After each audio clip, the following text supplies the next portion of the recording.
let us look at a specific variant of the Gaussian elimination method. This is called the Gauss-Jordan elimination method, and in this particular method we continue with the elimination of the variable phi 1, phi 2, phi 3, phi 4 and all those things, not only in those rows which are below the diagonal, but also in those rows which are above the diagonal.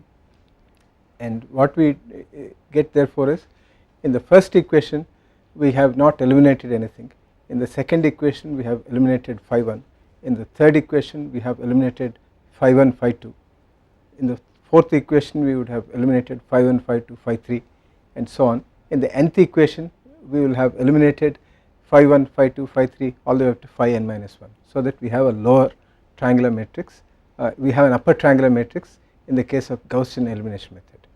So in the Gauss-Jordan method, when we eliminate phi 1 from the second equation and phi 2 from the third equation and so on, we also continue with the elimination of these things from the first equation, second equation onwards, so that the variables that are eliminated get also eliminated from the first equation. So when we eliminate phi 2 in the third equation, we simultaneously eliminate phi 2 from the first equation.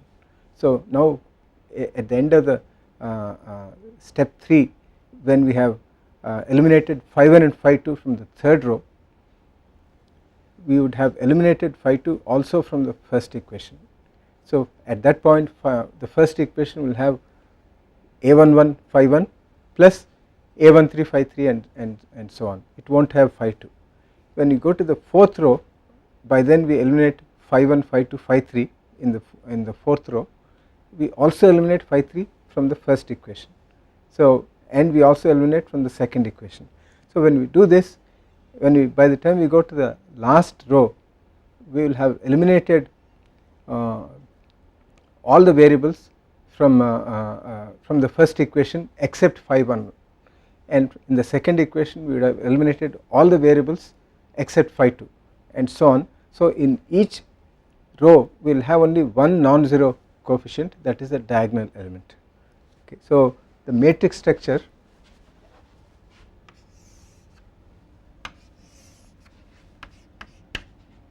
A phi equal to B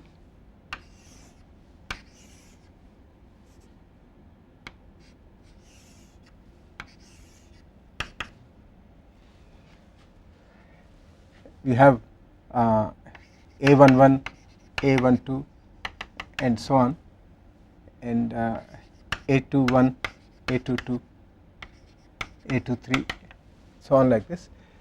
And if we eliminate phi 2 variable from this, then this becomes 0, okay, and this becomes 0, 0, and we have A33 prime type of thing. So when we do this, when we have eliminated phi 2 from this equation, we also eliminate from the first equation, so that this becomes 0. When we come to the fourth equation, we would have eliminated this, this and this, we will have A prime 4 4. So at the same point we also eliminate phi 3 from this equation and from this equation. So at the end what we will have is zeros on this side and zeros on this side, and we will have just the diagonal elements here. Okay, so the A11 prime, A22 prime, A33 prime, A44 prime, all those things as non-zero, all the others are 0. Okay, so now this is equal to B prime. So we have made this into a diagonal matrix, and the solution is that this is equal to this, this is equal to this. So in order to get phi n, we say that this is equal to B prime n divided by A prime nn, and phi I is B prime I, that is the ith row, divided by A I prime, like this. So the back substitution is very simple. Each evaluation of each variable will involve only one division by this, and we are also essentially this will be A inverse. So this method where we not only eliminate the variables phi 1, phi 2, phi 3 in the rows below, but also in the rows above is called Gauss-Jordan elimination.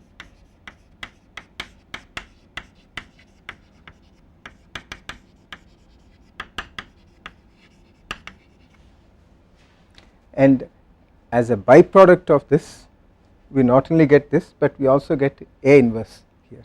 So this is one method for finding the inverse of a matrix, a very efficient method for finding the inverse of a matrix.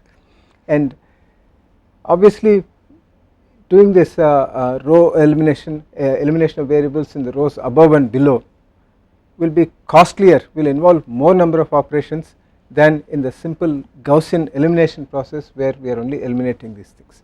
So there is more number of operations that we have to do here, but the total number of operations still varies as n cubed. Okay, it is more than what we have for Gaussian elimination, but as a byproduct we are finding the inverse. And the back substitution is simpler in this. This is only n number of operations, whereas we had n square number of operations for the back substitution in the case of Gaussian elimination, but the elimination of these things will introduce n cube number of operations here. Okay, so the overall cost of computation using Gauss-Jordan elimination is more than the cost using Gaussian elimination. So if we are solving a single equation A phi equal to B, then this method is not more efficient than Gaussian elimination. But if you have a number of these equations to be solved, then we can use this, because as a result of this we find A inverse.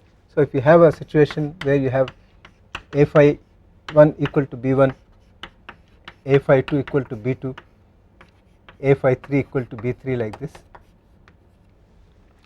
then we can write this as phi 2 equal to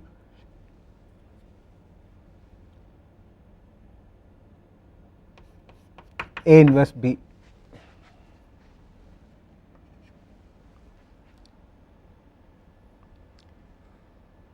Okay, so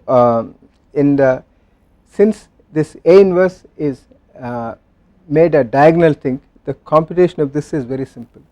So for the solution of this we use more number of operations than the Gaussian elimination, but for the subsequent evaluation of phi 2, phi 3 and all the other variables, then the computation of this solution of this equation with the same A is made very easy with this. Okay, so in that sense the Gauss-Jordan method would work, but otherwise this method is not specially useful in the context of finding a solution to A phi equal to B. As long as A phi equal to B is a single equation, there is no need to go for Gauss-Jordan method, but this is a general purpose method for the finding of A inverse in an efficient way. So this is Gaussian elimination method and Gauss-Jordan method. They follow essentially the same type of approach. A different approach is what is known as LU decomposition.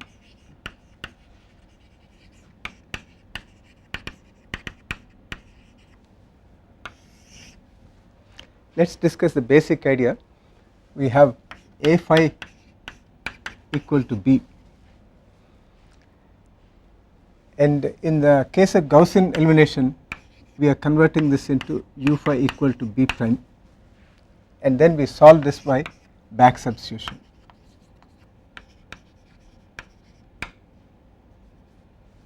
Okay, so this by the forward elimination we convert A phi equal to B into U phi equal to B prime, and then we solve this by back substitution to get phi. In the LU decomposition method, A is decomposed into L, the product of a lower triangular matrix and an upper triangular matrix. Now what is the advantage of this? If you now substitute this here, then this equation becomes L U phi equal to B. Okay, so now we can, each of this is a lower triangular matrix and upper triangular matrix here, and we can put, for example, U phi equal to y. If we do that, then if we substitute this, this becomes Ly equal to B and U phi equal to y.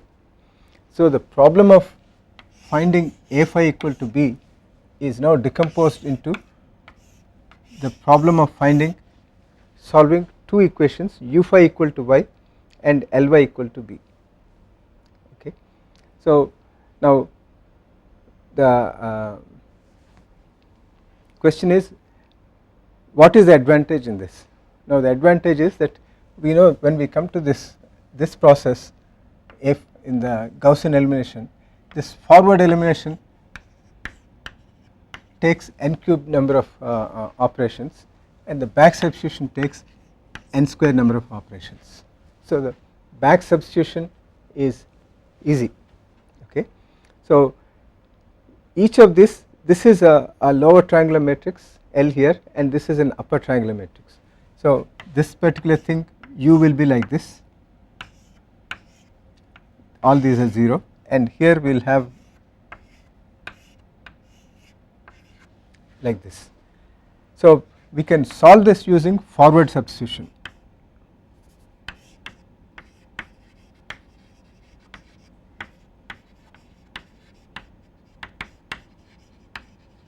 And this will give you y.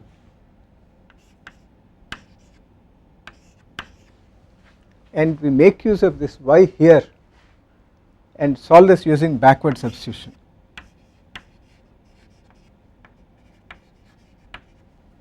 To get phi. Okay, so the solution of A phi equal to B is now rendered into two steps. First, a forward substitution to get y, in which B and L are known, and then once we know y here, then a backward substitution to get phi from this. What is the advantage? We know that backward substitution take n square number of operations, and this also takes n square number of operations, because the basic idea is the same. This you get one multiplication, and this is one multiplication plus one more multiplication, two operations, three operations, like that. So this also n square number of operations. So we are getting a solution of A phi equal to B in 2n square operations, not n cube operations, because here this is n cube number of operations. So the method would work efficiently, would be much better than the Gaussian elimination method if we restrict ourselves to these two steps. But there is a catch in this. How do you do this decomposition? How do you make it into L and U? Okay. If obviously this what we are writing here is that you have a matrix here Aij, and this we are saying as a product of Lij, where we have these as non-zero, times product of Uij.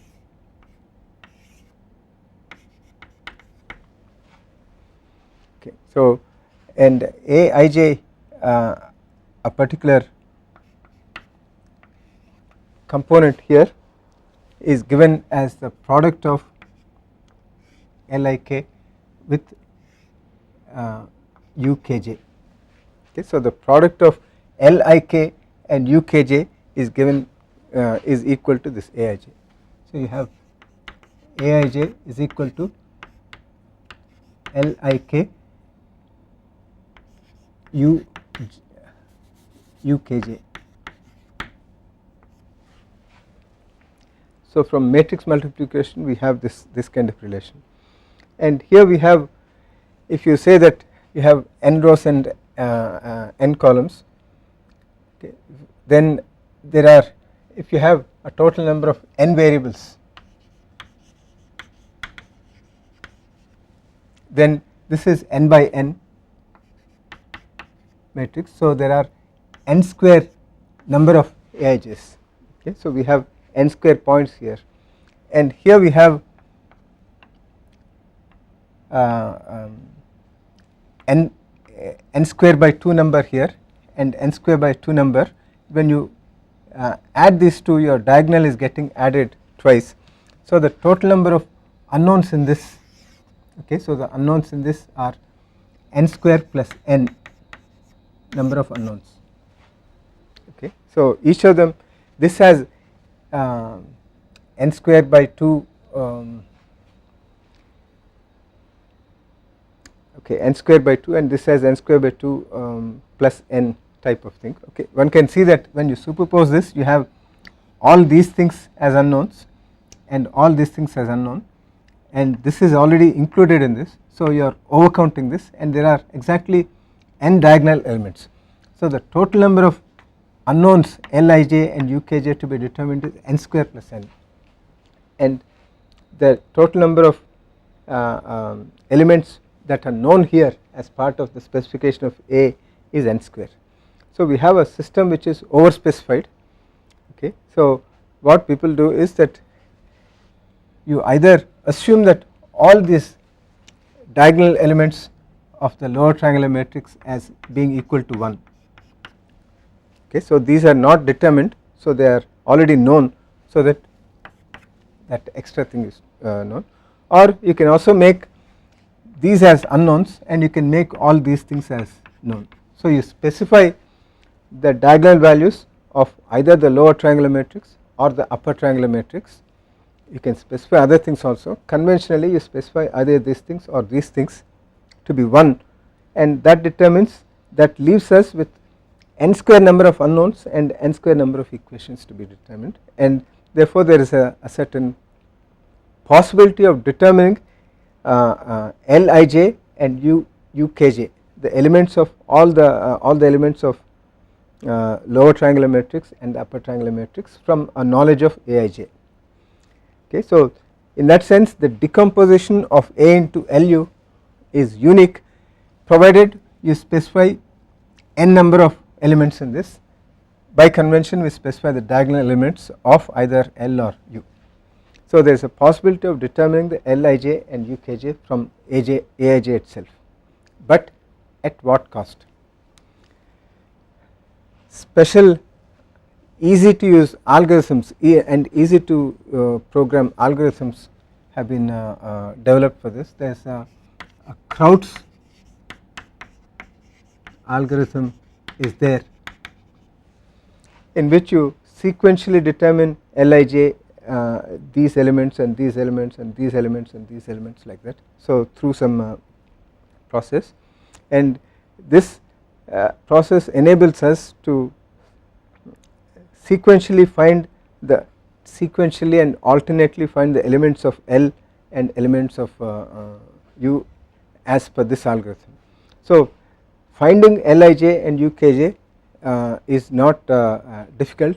There is a certain method, and once you find that, then you can substitute, you know now the L elements here and B are anywhere known, you can get Y here, put the Y here, and then U is now known from this, so you solve for phi.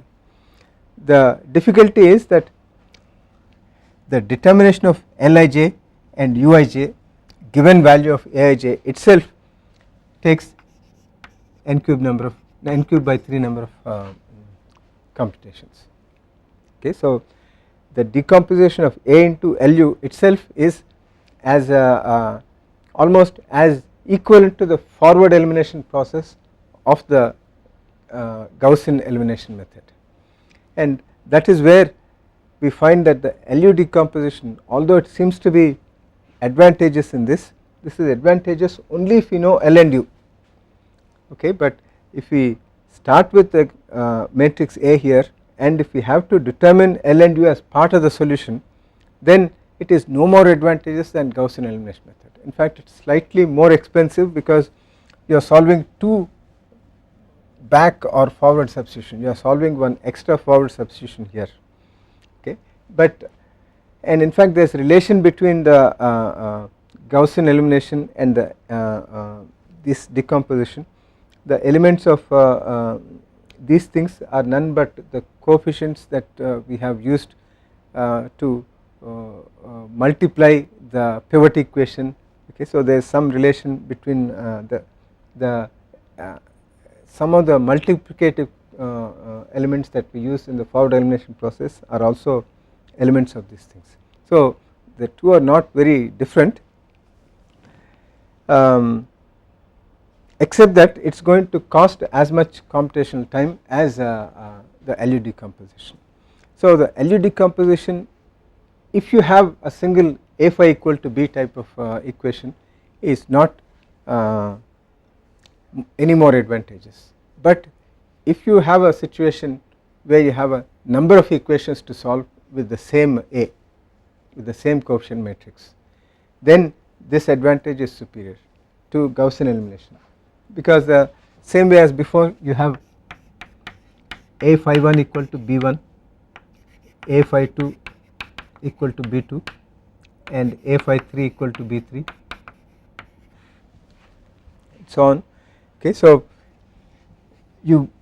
it is the same matrix here, so you use this n cube by 3 number of operations to decompose A into LU, and this decomposition is unique once you specify the n values that are superfluous, okay, that are extra that you can fix, and you can fix them to be ones here, and then you can, once you fix them to be ones here, then this decomposition is unique. So we can use the same L and U elements in this and then L and U elements in this. So although this, the solution of this will take n cube by 3 number of mathematical operations, this will take only 2n square and this will take only 2n square number of operations, okay. So in that sense this is more advantageous when you have a number of equations to be solved with the same coefficient matrix, but the right hand side matrix, the B matrix, is different. And in terms of Gauss-Jordan method also, this method is superior because you are not spending that extra n cube number of operations to do the additional eliminations which are not really necessary, okay. So the Gauss-Jordan elimination which results in the A inverse, although the back substitution is easier, the forward elimination process to eliminate not only these but also this will require another n cube by 3 number of mathematical operations, okay. So we are substituting that n cube by 3 number of operations here for the elimination of the elements above this with 2 back substitutions, okay. So if you had a system of A phi, these type of equations to be solved with the same coefficient matrix and with different B's here, then the LU decomposition method is better than the Gauss-Jordan method, which itself is better than the Gaussian elimination method, okay. So in that sense we have to do it 3 times the elimination with the Gaussian elimination method, whereas we need to do only once, and then we have the inverse of the matrix, and then we can proceed much faster with the Gauss-Jordan method. Here we do once the LU decomposition and then we can use this. So this method is complete once we specify how to determine the L and U. For this we have what is known as a Kraut's algorithm.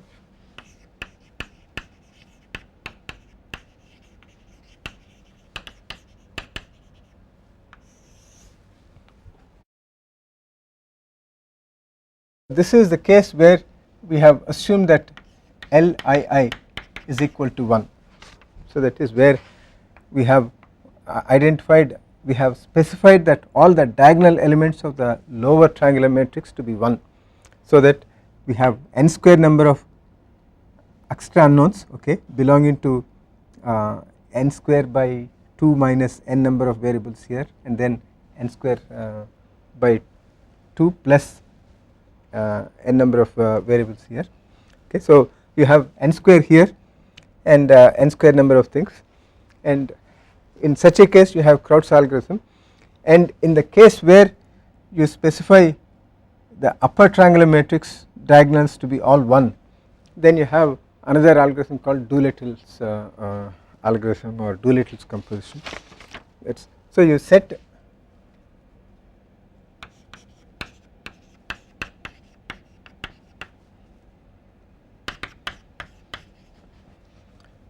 for k equal to 1 to up to n, and then for each j equal to 1 to up to n,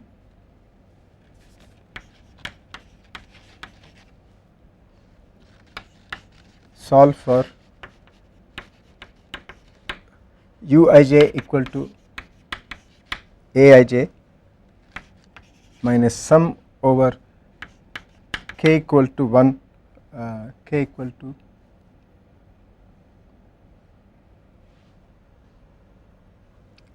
one to I minus 1 Lik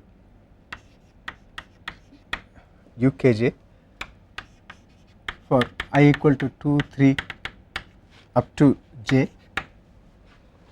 So we use this step to do this summation here, and then Lij is evaluated as 1 by ujj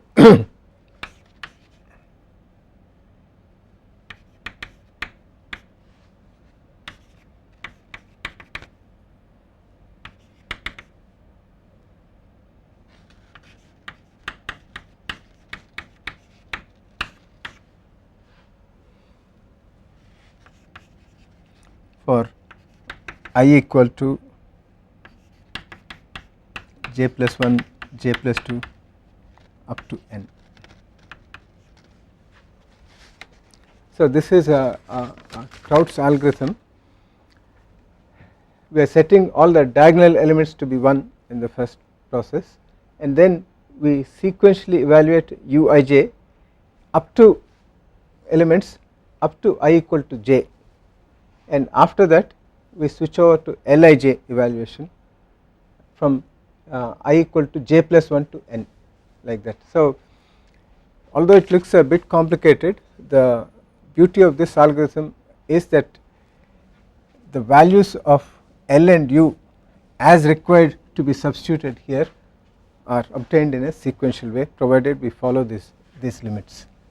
So this method is known to work, and unfortunately this will take n cube by 3 number of operations. It looks simple, but it takes that much, and so the resulting these explicit way of evaluation of Lij and Uij without having to do this lot multiplication here, okay. So to solve n square number of simultaneous is avoided by doing the brute force method. So the algorithm enables us to evaluate Uij and Lij in an explicit way for given Aij like this.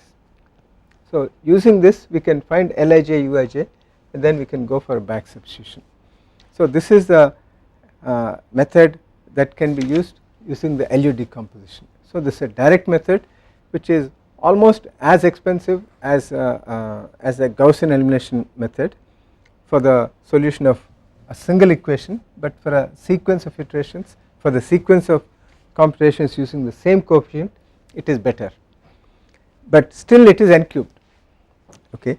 So we have to keep in mind that it is a generic method, it is as widely applicable as the Gaussian elimination method, that is that the decomposition of A into L and U, the product of L and U is it can be done for any non-singular matrix. Now the one difficulty with respect to the Gaussian elimination is that with respect to pivoting strategy, in a Gaussian elimination we can do more number of pivoting strategies than what is possible with LU decomposition.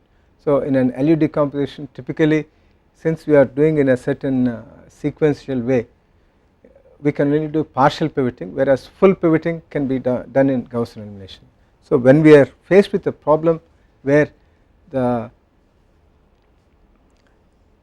round off errors, accumulation of round off errors is a problem, then one can say that Gaussian elimination is superior to the LU decomposition method. But as mentioned earlier, for problems of A phi equal to B type of things arising in CFD computations, in CFD interest, we have sparse matrices.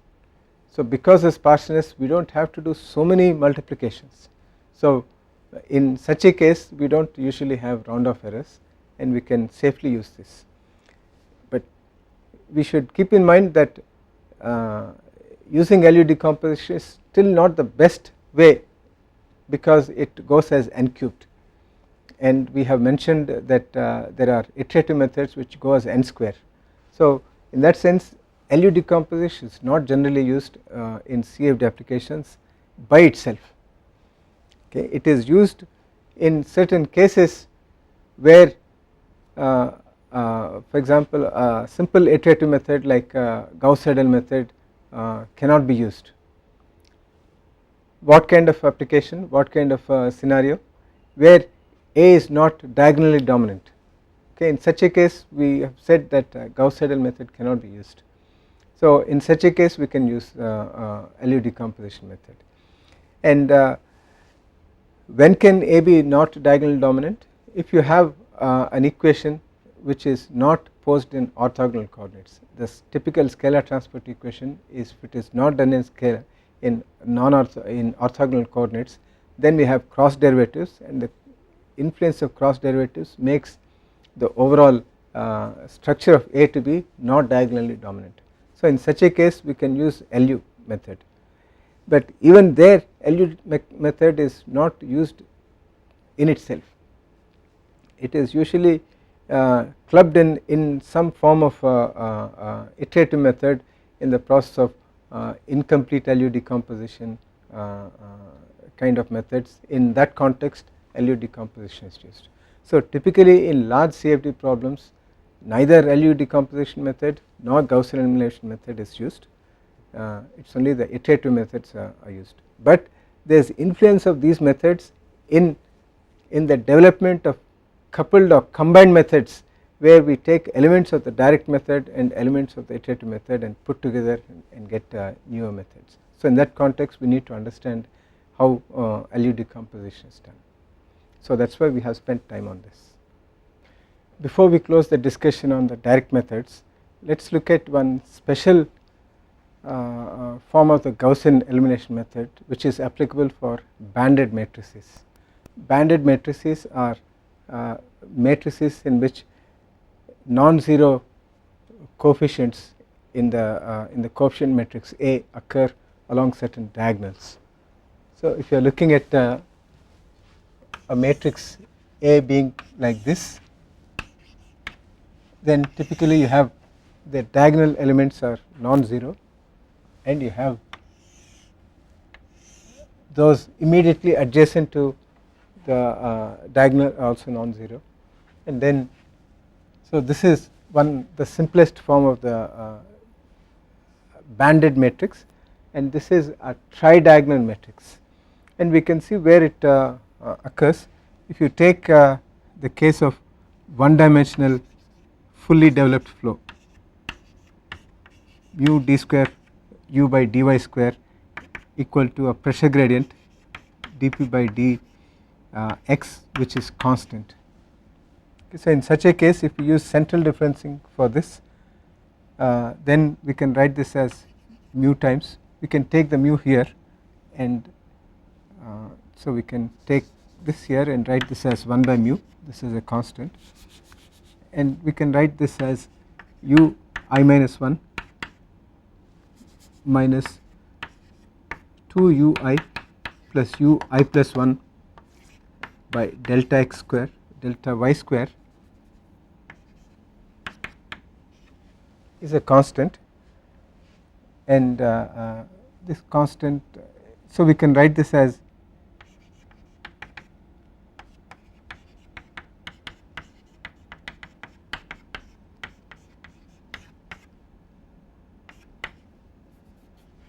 and this is our b side, and we can see that in this difference equation we have I here and I minus 1 and I plus 1, and we have to write this. In order to determine the ui value, you need to know both the neighboring values. So in such a case it is not possible to march forward from I equal to 1 to I equal to n. You have to solve all of these simultaneously, and we also note that this is our y, and you are starting at y equal to 0 to y equal to, let us say, h here, and you have this is I here, and so this value is given by the two neighboring values, and this value will be given by the two neighboring values, and this will be given by the two neighboring values, and so on. So at any point is given by only the two neighboring values, and the coefficient of all the other variables will be 0 in this. So when you put this together we get this kind of banded matrix, and with the Dirichlet boundary condition it will be like this kind of thing. So these coefficients here correspond to I, and these coefficients will correspond to I plus 1, and these coefficients correspond to I minus 1. So in this particular way we can envisage a structure of A resulting in a tridiagonal matrix. If you take again a different case, for example dou u by dou t equal to some new dou square u by dou y square.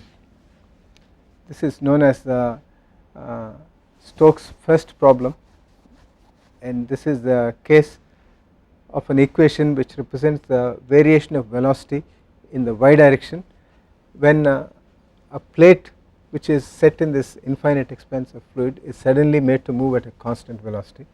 Okay, so if we were to do this using implicit differencing, we can write this as ui n plus 1 minus ui n divided by delta t equal to nu times u I minus 1 n plus 1 minus 2 ui n plus 1 plus u I plus 1 n plus 1 divided by delta y square. Again you have I plus 1, so this whole thing simplified here will give you 1 by nu by delta y square u I minus 1 n plus 1 with a minus sign, and 1 by delta t plus 2 nu by delta y square times u I n plus 1 and minus nu by delta y square u I plus 1 n plus 1 is equal to, we take this to the other side, so you get u I n by delta t. So we have coefficient of I minus 1, coefficient of I here, and coefficient of I plus 1 coming. So this is also of a similar form, and this represents the time dependent one dimensional diffusion equation, and done in an implicit way.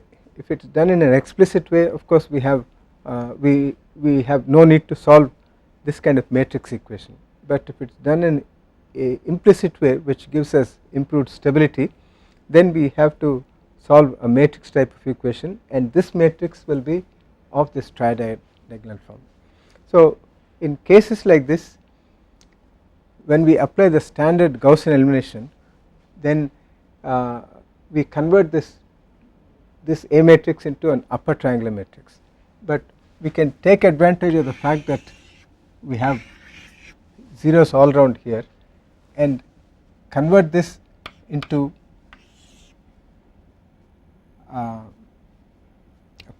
convert A phi equal to B into U phi equal to B prime, where U here has only the diagonal and then the upper diagonal thing here.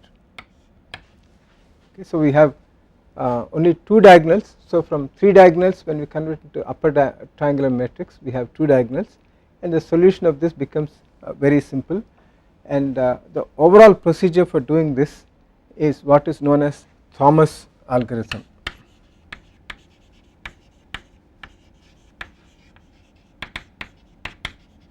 which is at least published in 1949, and this is a special form of Gaussian elimination which is used without any pivoting strategy, only to deal with the 3 rows here and to convert them into 2 rows here. So we do not do any kind of multiplications or other things and additions involving these 0 elements. So the resulting algorithm is something that we can derive and we can derive it like this. So if you say that all these coefficients are A coefficients, okay, so this is AI, and these coefficients are BI, and these coefficients are CI.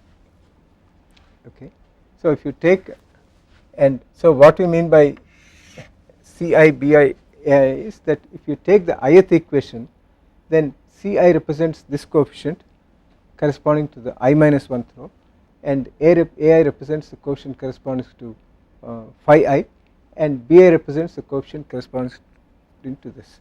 So we can write the general equation as Ci phi I minus 1 plus AI phi I plus BI phi I plus 1 is equal to, and let us say that the right hand side is okay, let us put this as D here, so equal to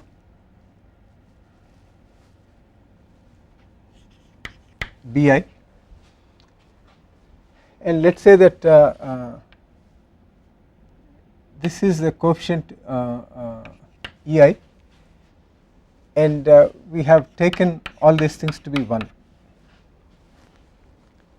Okay, so this is converted into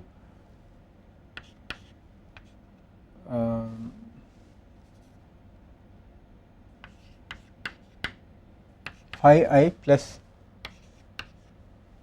EI phi I plus 1 equal to B prime I. Okay, so the process of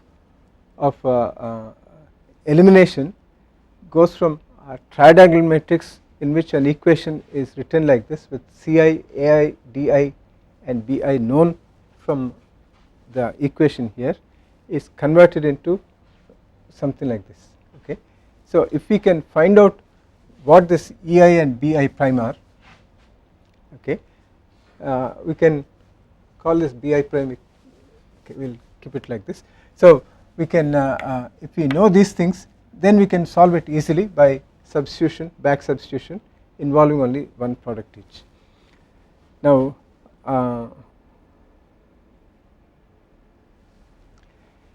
so we this is the form of the equation, so we can write this as phi I equal to Bi prime minus Ei phi I plus 1. This is an equation which is valid for all the points. So from this we can also write phi I minus 1 equal to B prime I minus 1 plus ei minus 1 phi I. Okay. So, we can now substitute this into this. So, that gives us C I b I minus 1 prime plus C I e I minus 1 phi I, okay, plus A I phi I plus d I phi I plus 1 equal to b I. Okay, so we can take this onto this side, this is a constant, and we can club these two things here. So that gives us, we have a minus, so this is minus here. So that gives us ai minus ci e minus 1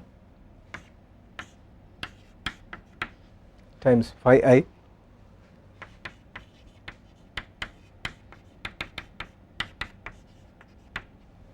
bi minus ci b I minus 1 prime. Okay, so we have this equation here, and we have this equation which is of the desired form. So this equation has phi I and I plus 1 like this. We can compare the coefficients, and then we can also divide by this, so that we can put this as phi I plus di by ai minus ci e I minus 1 times phi I plus 1 equal to bi minus ci b I minus 1 by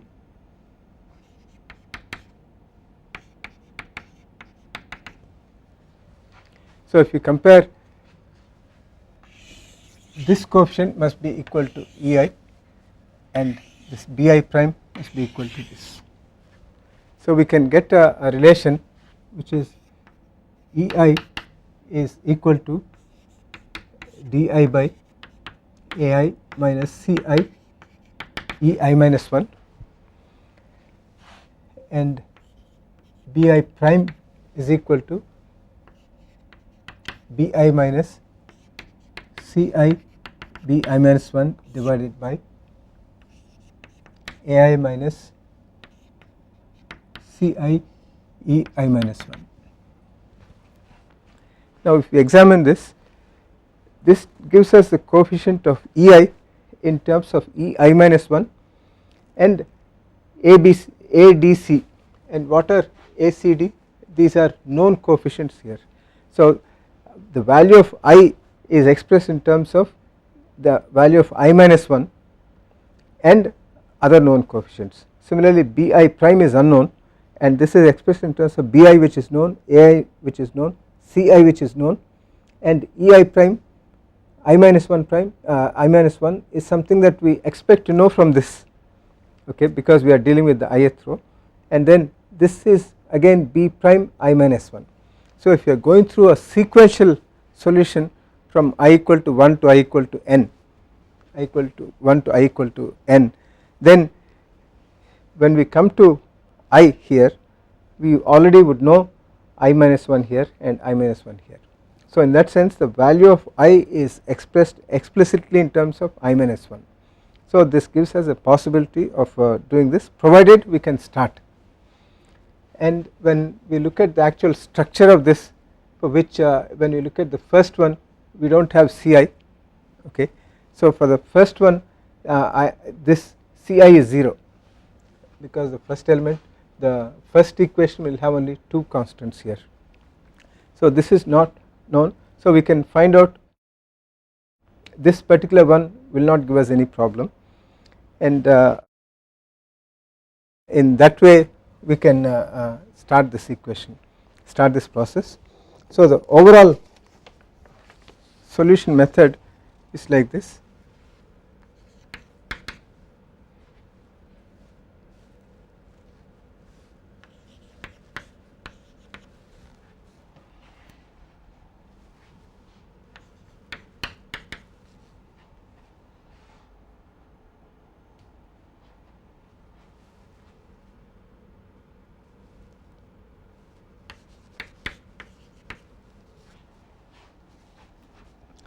Okay, so we have E1 is D1 by A1 and B1 prime is B1 by A1. Okay, and we know DA and BA, so the solution of this is straightforward, and for I equal to 1 to n minus 1, we can say that E I plus 1 is equal to, we can make use of this,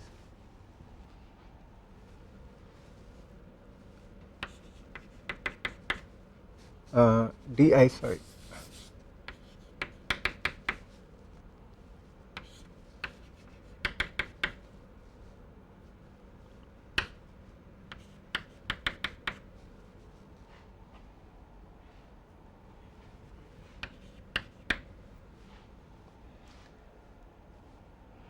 and we can use B prime I plus 1 is equal to Bi minus Ci, okay,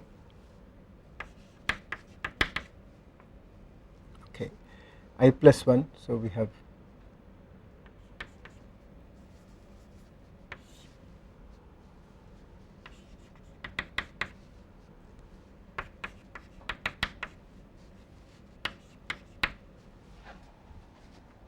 okay, so we can, there are total of n equations. The first ones are given by these expressions, so E1 and Bi prime, and Ei and Bi prime are the things that are to be determined, so that we convert this into two diagonal matrix. Okay, so the first ones are determined by these simplified expressions specifically for this case, and then subsequently from I equal to 1, so this becomes E2 is given by D2 which is known divided by A2 known minus C2 known, and E1 which is already known here. Similarly Bi2 is given by B2 known here, C1 this is Ci plus 1, okay, Ci plus 1 known, and B1 which is already known here, and then these are known, and E1 is already known, yes, E1 is known, and then so from 1s we go to 2s, and then from 2s we again go to 3s involving these values which are already determined. So we can go through this process and then find out all the elements of the upper bidiagonal matrix, okay, only having the main diagonal and one more diagonal which is here, and once we have this, then the last equation will have only this one, and then we have we can solve this at any row. This will contain only phi I plus Ei and phi I plus 1 like this. So we can use this equation here to solve for phi I coming from bottom up. Okay, so we have the last one is given directly by the Bi plus 1, B prime here, and then we can substitute that value here and then get this, and then this value here and then get this, and this value here and get this, like that. So the back substitution will involve only one multiplication. Okay, so the back substitution is done like this.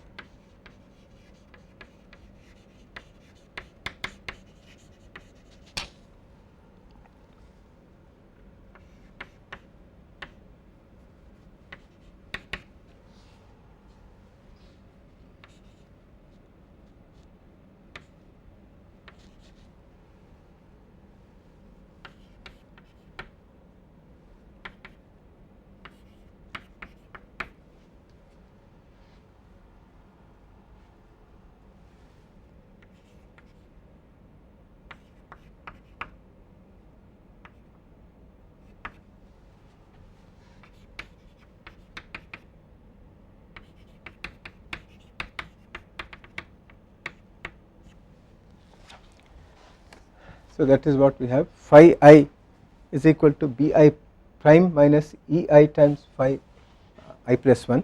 This is for I equal to n minus 1 to n minus 2 like this, whereas for phi n this is simply given by the right hand side coordinate. Okay, so we can see that each back substitution involves one multiplication. Okay, so there are n multiplications here, okay, or n minus 1 multiplications in the back substitution process, and in the forward elimination process we have one multiplication here and one division here, again one multiplication, two multiplication and one more. So this is two multiplications here, two multiplications or divisions here, and then 3, 4, 5. So there is 5n number of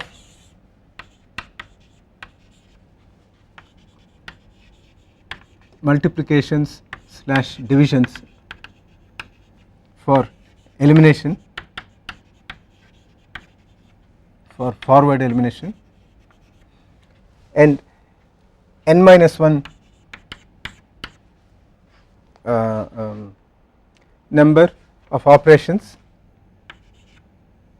of multiplication for back substitution. Okay, so the total number of operations here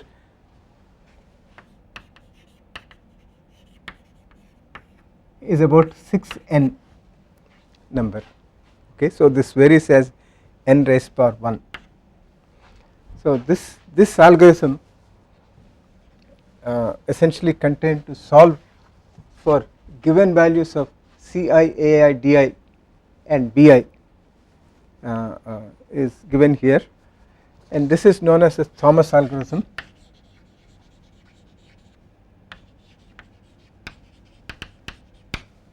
Okay. So the tridiagonal matrix algorithm, it is also known as TDMA, tridiagonal matrix algorithm. This is very efficient because it involves only 6n number of operations and it scales linearly with increasing matrix size, but it can be used only when you have a matrix of the tridiagonal form, which is obtained only for example elliptic equations in one dimension, or these kind of parabolic equations again in one dimensions involving a diffusion term. So the moment you make it like this in 2 dimensions, you do not have 3, you also have 2 more diagonals which will be somewhere here with zeros here and zeros here. So when you have 5 diagonals which are separated by some zeros here, then we cannot make use of the pentadiagonal matrix algorithm. You can do a similar kind of simplification of the Gaussian elimination process for a pentadiagonal matrix, where your matrix is like this.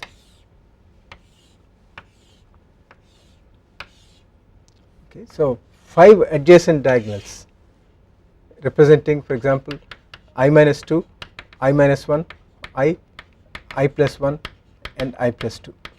So 5 succeeding elements, okay, 5 successive elements are coming into the difference equation. That is what we have when we have for example a term like this, okay, one dimensional term which is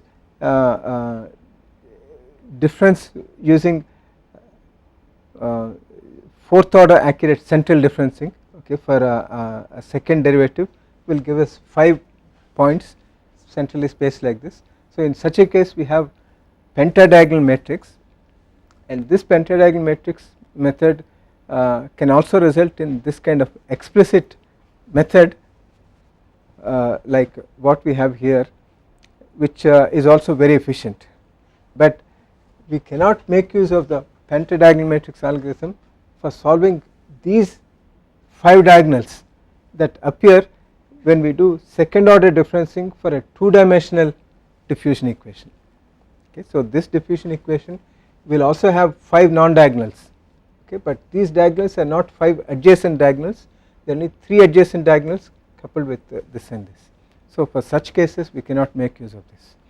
So although this method, the TDMA method, is very efficient, it cannot be used for the general case, because for the general case we have more than one dimension, but still it is used as a basis for coming up with an iterative scheme which takes advantage of the fact that we have a one dimensional flow, one dimensional algorithm which is very efficient. So in such a case you can for example you can do some operator splitting kind of methods, or the alternating direction methods kind of things, which are based on the efficacy of the TDMA in solving one dimensional diffusion equation very effectively. So as a method in itself, for the whole problem it does not come in very handy, because we do not have those kind of specialized cases, but as a combination method this definitely finds its use in the CFD literature. One last thing about the TDMA scheme is that we have not made sure in any way that any of these that division by 0 does not occur in this. Round off error is not a problem, but division by error is a possibility. But if we have matrix A here, the tridiagonal matrix here, which is diagonally dominant, then we know that there will not be any division by 0 in this, okay. So in such a case we can make use of the Thomas algorithm. So Thomas algorithm can be applied blindly to any tridiagonal problem which has the diagonal dominance as a condition, otherwise we have to be very careful in terms of doing this, okay. So and especially in CFD problems in which the diffusion term is discretized using central differencing, in such a case we do have a diagonal dominance as almost as a corollary to the differencing formula. So in such a case we can make use of the Thomas algorithm. So with this we have completed description of some relevant direct methods of use of relevance to the CFD type of problems.